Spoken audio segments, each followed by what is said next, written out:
پر specialisation है, और दूसरे नुक्ते की महारत दूसरे शख्स को नहीं है, हर चंद की अपने सब्जेक्ट में प्रोफेसर क्यों ना हो।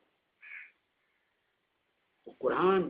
जो सारी कायनात के उलूम और मारिफ का और सारे फलसफों का और सारी साइंसेस का एक मंबा चश्मा है हर एक का, जब इसकी बात आती है तो आसान जिक्र और नसीहत के पहलुओं को छोड़कर वो आमत और नास के लिए उसमें आसान है।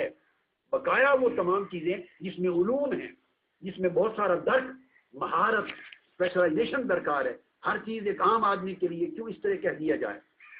ये गुमराही के रास्ते खोलने के लिए इम्कानात हैं या उसके रास्ते खोलने के लिए कोशिशें हैं ताकि गुमराही पैदा हो और कुरान पर इख्तिलाफात पैदा हो जाएं, हर आदमी भांत भांत की बोली बोलने लगे और कुरान पर निज़ा पैदा हो जाए और फिर लोग ये कहने लगे किसकी बात माने, कुरान पर भी इख्तिलाफ है, कोई ये कहता है कोई ये कहता है। इसलिए ये सारी बातें हैं कि आपने उसकी दर्जाबंदी तोड़ दी है। अगर आप बड़े ऊंचे लेवल की एक चीज़ होगी, वहाँ प्राइमरी का टीचर भी बैठा देंगे और मिडिल का भी और हाई क्लास का भी और FA पढ़ाने वाला भी और BA का भी, मास्टर्स का भी, PhD का, सारे भांत भांत की बोलियां नहीं बोलेंगे तो क्या करेंगे। प्राइमरी वाला बात करेगा अपनी समझ के मुताबिक, मैट्रिक वाला टीचर बात करेगा अपनी फहम के मुताबिक, डिग्री और बैचलर का प्रोफेसर लेक्चरर बात करेगा अपनी समझ के मुताबिक, मास्टर्स को पढ़ाने वाला उसका एक अपना मुताला है, दायरा है, वो बात करेगा अपनी फहम के मुताबिक, जो डॉक्टरल रिसर्चर है वो बात करेगा अपने फहम के मुताबिक, जो उसका गाइड और प्रोफेसर है वो बात करेगा अपने फहम के मुताबिक।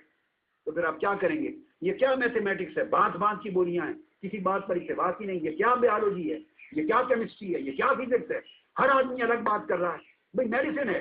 अगर आप मुख्तलिफ लेवल के डॉक्टर के पास जाएंगे तो अलग बात करेंगे, बात बात की बोलियां होंगी। वहां आपका ज़हन मुंतशिर क्यों नहीं होता, वो बात आपकी समझ में आती है कि ये डिस्पेंसर है, ये कंपाउंडर है, ये क्वैक है, ये MBBS है, ये स्पेशलिस्ट है। तो अल्लाह के बंदों जिस तरह वो दर्जाबंदी है और हर आदमी अपने फहम और इल्म के दर्जे के मुताबिक जब बात करेगा तो बातें मुख्तलिफ हो जाएंगी। और अगर आप जगह जगह ठोकरें नहीं खाते फिरेंगे, असल मुस्तहिक के पास जाएंगे, जो जिस इल्म का अहल है, जो जिस मर्तबे का अहल है, जिसकी तहकीक जिस कदर है, उस दर्जे का मसला जब उसके पास ले जाएंगे तो बहुत सी भांत भांत की बोलियां और तजादात सुनाई नहीं देंगे, आपको क्लैरिटी मिलती चली जाएगी। हमने खुद कुरान का माज़ल्लाह, इस्लाम का और दीन का और हदीस के इल्म का मजाक बना दिया है। जो आदमी उठता है चूंकि वो मुसलमान है, वो समझता है कि मेरा पहला राइट है मैं कुरान का मुफ्ती भी बन जाऊं, कुरान का मुफस्सिर भी बन जाऊं, मुहद्दिस भी मैं हूं, फकीह भी मैं हूं। हर आदमी ये राइट लेना चाहता है। जो कुरान और हदीस के तर्जमे पढ़ के जो स्कॉलर बना है वो भी कुरान की तफसीर करता है और अपनी बात को अथॉरिटी करार देता है। लिहाजा ये वो वजह है कि जिसकी वजह से सबब से बहुत सी आयात करीमा की तफसीर में और अहादीस नबवी की समझ में मुगालते हुए उसमें अकायद में गुमराही आई और शान रिसालत माफ को समझने में ठोकर खाई गई और गलत नताइज किए। हम आज और अगली एक दो नशिस्तों में इस एक आयत करीमा की तफसीर जब देंगे तो ये भी इस मेरी पूरी गुफ्तगू जो आज की नशिस्त में मैंने तमीदन की है, इस पूरी गुफ्तगू का एक डेमोन्स्ट्रेशन बन जाएगा। तो अल्लाह तबारक व तआला ने, मैंने अर्ज किया कि उन लोगों का जो हुजूर से गलत फैसला लेने के इरादे से आए थे, आयात नाजिल की, उन्हीं में ये आयत दी है। अब रिवायात मुख्तलिफ हैं, मगर मैं जिस रिवायत पर, जिस कौल पर एतमाद कर रहा हूँ वो हज़रत इब्न साहिब की रिवायत है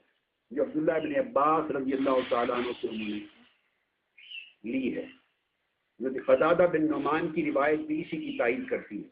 कि कब्ल इसके कि आका अलैहिस्सलाम उनकी तायीद में कुछ कहते हैं या वो हुजूर से तायीद ले सकते हैं या हुजूर से अपना दिफा करवाते हैं या अपनी बारात ले सकते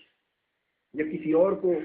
मुजरिम करार दिलवा लेते, अपनी बुरी नीयत और बुरे प्लान में कामयाब हो जाते। इससे कब्ल अल्लाह रब्बुल इज्जत ने ये आयतें उतार के आका अलैहिस्सलाम की मासूमियत को, इस्मत को, हिफाजत को, मामूनियत को बरकरार रखा और उनके अज़ाइम का पर्दा चाक किया और उनकी कोशिशों को रद्द कर दिया। ये जो कौल है जिस पर मैं एतमाद कर रहा हूँ, अब्दुल्लाह इब्न अब्बास रज़ियल्लाहु तआला अन्हु और क़तादा बिन नुमान के अलावा हज़रत मुजाहिद ताबी का भी यही कौल है, उनसे मर्जी भी यही बात है। हज़रत इक्रमा ताबी से भी यही मर्जी है,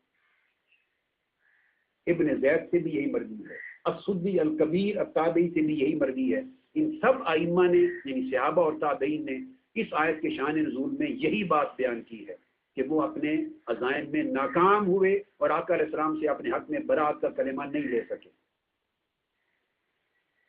इसी को इमाम तिरमिज़ी ने भी रिवायत किया, इमाम इब्न जरीर तबरी ने भी इसी को रिवायत किया। امام محمد بن اسحاق نے بھی یہی بیان کیا، ابن ابی حاتم نے بھی یہی بیان کیا، ابن المنذر نے بھی یہی بیان کیا،